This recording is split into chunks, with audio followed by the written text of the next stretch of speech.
Hola, hoy vamos a meternos de lleno en un tema que, bueno, ha cambiado la forma de trabajar para muchísima gente. El teletrabajo en Perú. La pandemia fue como un acelerador, ¿verdad?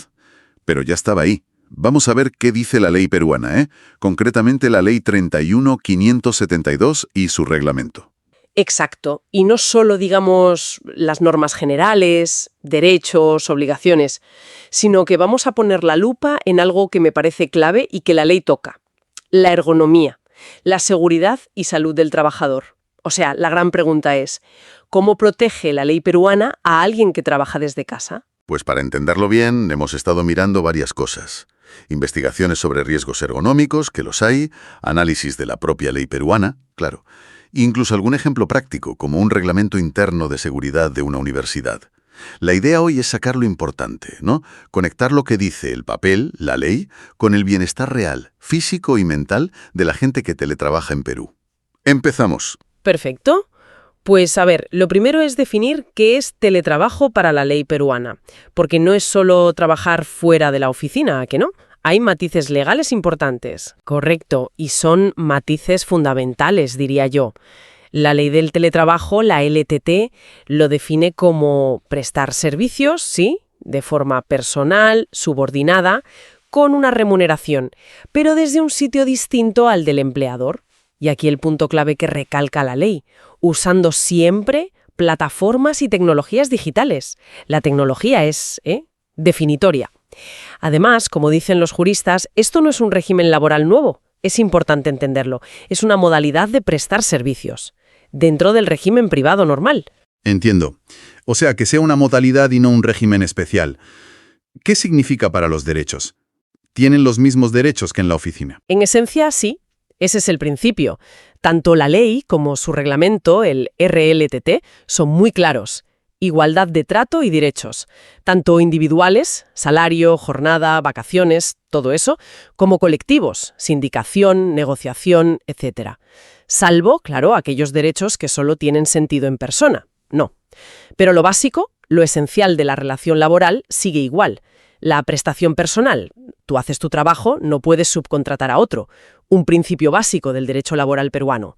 La subordinación. El jefe sigue dirigiendo y supervisando, aunque sea a distancia, con medios digitales, que la ley lo prevé. Y, por supuesto, la remuneración. Te pagan por tu trabajo. Vale, claro. El marco general y los derechos. Ahora, las obligaciones del empleador, que esto siempre genera debate en el teletrabajo.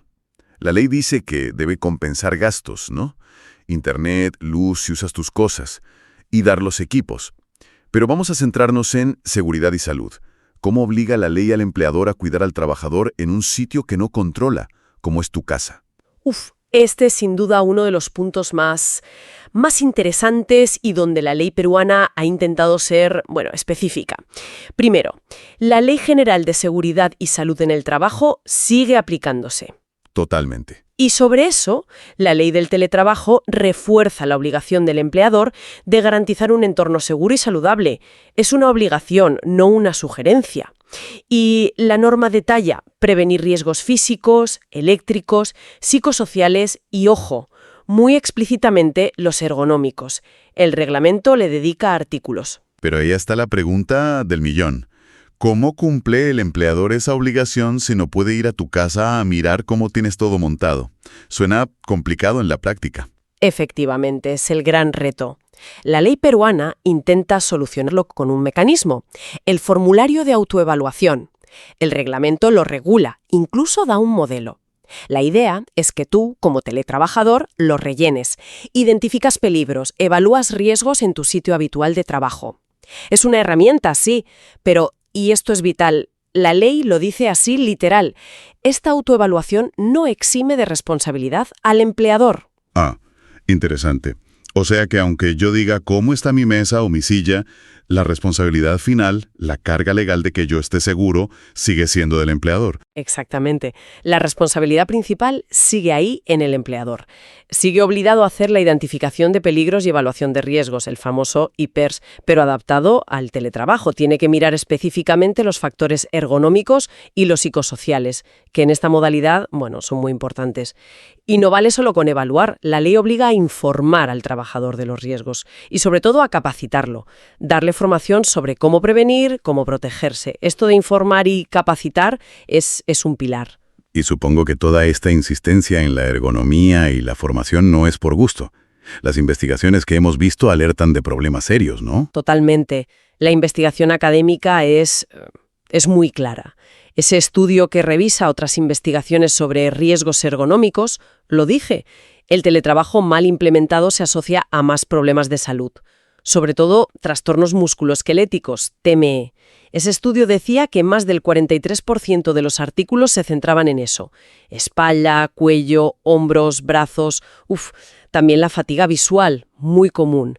Hay estudios concretos, como uno japonés, que menciona las fuentes, que ven relación directa entre teletrabajar mucho y tener rigidez de hombros, cansancio en los ojos, dolor lumbar. ¿Y las causas típicas? Pues malas posturas durante horas y usar muebles o equipos que no son los adecuados.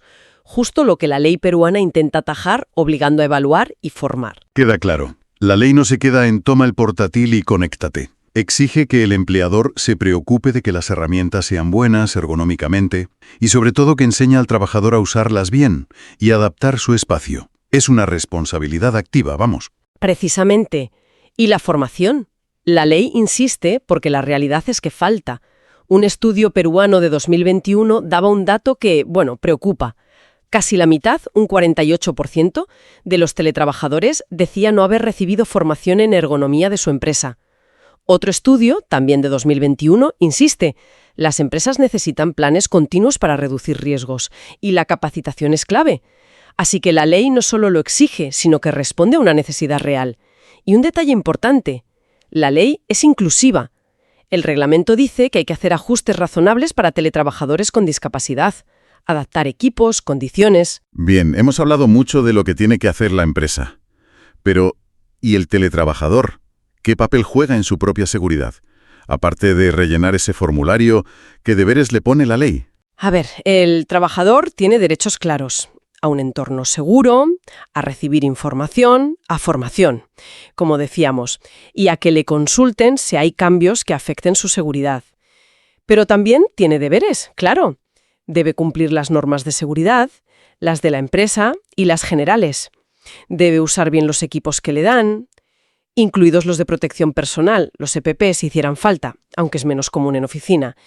Y una obligación crucial, tiene que comunicar inmediatamente si ve algo peligroso en su puesto o si pasa algo, un incidente.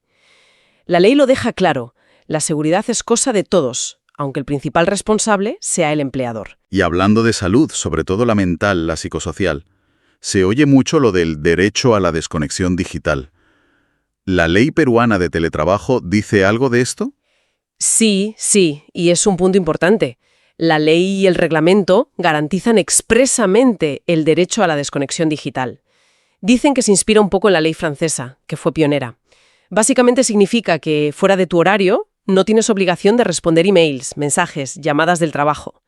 Es para proteger tu tiempo de descanso, vacaciones, permisos. Y evitar el agotamiento, el estrés de estar siempre conectado, ¿sabes? Y la ley va más allá. Si por algo excepcional y justificado tienes que trabajar en tu tiempo de desconexión, esos son horas extras. Se tienen que pagar como tal. Lo dice el reglamento. Entendido. Protege el descanso. Vale, ahora un tema que siempre genera dudas, ¿no? Los accidentes. Si teletrabajando en casa, en horario laboral, te pasa algo, ¿cómo se considera eso legalmente en Perú? ¿Es accidente de trabajo? Este es uno de los puntos más complejos legalmente. Y en la práctica puede ser difícil. El reglamento de la ley pone un criterio, pero le exige bastante al trabajador para probarlo. Para que sea accidente laboral, el trabajador tiene que demostrar 3 cosas juntas. Que pasó en el sitio acordado como lugar de teletrabajo, que fue durante su jornada laboral y que estaba usando las herramientas de trabajo. Probar todo eso a la vez puede ser complicado para el trabajador, como señalan algunos juristas. Por otro lado, si el trabajador informa de un accidente, la empresa sí tiene la obligación de investigarlo con el comité o supervisor de seguridad para ver si cumple esas condiciones. Es un área donde seguramente veremos más desarrollo con el tiempo, con la práctica y las sentencias. Comprendo. La carga de la prueba Es un tema ahí. Bueno, para ir aterrizando y conectar la ley con lo práctico, ¿qué recomendaciones ergonómicas concretas salen de esa obligación legal del empleador de cuidar la salud? ¿Qué deberían estar diciendo las empresas a sus trabajadores, basándonos en ejemplos como ese reglamento de la UPN? Claro. Las recomendaciones son la forma de llevar a la práctica esa obligación legal. Son guías que las empresas deberían dar. Por ejemplo, la postura. Es clave. Usar una silla adecuada, si puede ser regulable, los antebrazos paralelos al suelo más o menos, muñecas rectas, espalda apoyada, pies en el suelo o reposapiés. Lo básico, ¿no? Sí, lo de la silla es fundamental. Exacto. La pantalla. Que no haya reflejos. Ponerla perpendicular a las ventanas. Ajustar brillo y contraste. Y la altura. El borde de arriba a la altura de los ojos o un pelín por debajo, para no forzar el cuello. Ajá. ¿Y teclado y ratón? Pues si usas portátil muchas horas, lo ideal es tener teclado y ratón externos, para que las muñecas estén rectas, sin doblarlas raro. El entorno, pues tener espacio para moverse un poco. Orden y limpieza, para no tropezar. Buena luz, si es natural mejor. Temperatura agradable. Y cuidado con el ruido. Si usas auriculares, no pasarse del 60% del volumen por los oídos. Vale. Las pausas activas, importantísimo. Insistir en levantarse cada cierto tiempo, caminar, estirar un poco, para los músculos y la vista. Manejo de cargas. Si hubiera que mover peso, aunque sea raro en oficina, recordar lo básico. Doblar rodillas, espalda recta, fuerza con las piernas. Y hay límites de peso, claro. El reglamento S mencionaba 25 kilos para hombres, 15 kilos mujeres como máximo general. Y los cables, pues ordenados, que no estén por medio para no caerse. Muy bien, creo que hemos tocado los puntos principales. A ver, un resumen rápido de este marco legal peruano del teletrabajo y la ergonomía. Tenemos una ley y un reglamento que lo formalizan como modalidad. Buscan igualdad de derechos con los presenciales, destaca el derecho a desconexión por la salud psicosocial y, sobre todo, la ley insiste, la responsabilidad de la seguridad y salud, incluida la ergonomía, es del empleador. Aunque trabajes desde casa. La autoevaluación ayuda, pero no le quita la responsabilidad. Exacto. Y la ergonomía no es un detalle menor en esta ley. Es central en la obligación de seguridad. Y la investigación nos dice por qué. Los riesgos de problemas de espalda, cuello, fatiga, son reales y frecuentes si no se cuida. Como decía un estudio, esta forma de trabajar exige adaptar la ergonomía y quizás seguir ajustando las leyes para proteger bien la salud física, social y psicológica. Al final, es una responsabilidad compartida, sí, pero la ley marca que el empleador lleva la voz cantante y tiene la obligación principal, aunque el trabajador también tiene que poner de su parte. Y todo esto, pues, nos deja pensando, con lo difícil que es supervisar la ergonomía real en miles de casas distintas, ¿no? Y verificar si un accidente en casa fue o no laboral. ¿Cómo podrían evolucionar las normas o quizá la tecnología para que las empresas cumplan bien su responsabilidad de proteger sin invadir demasiado la privacidad del hogar? Es un equilibrio complicado, la verdad.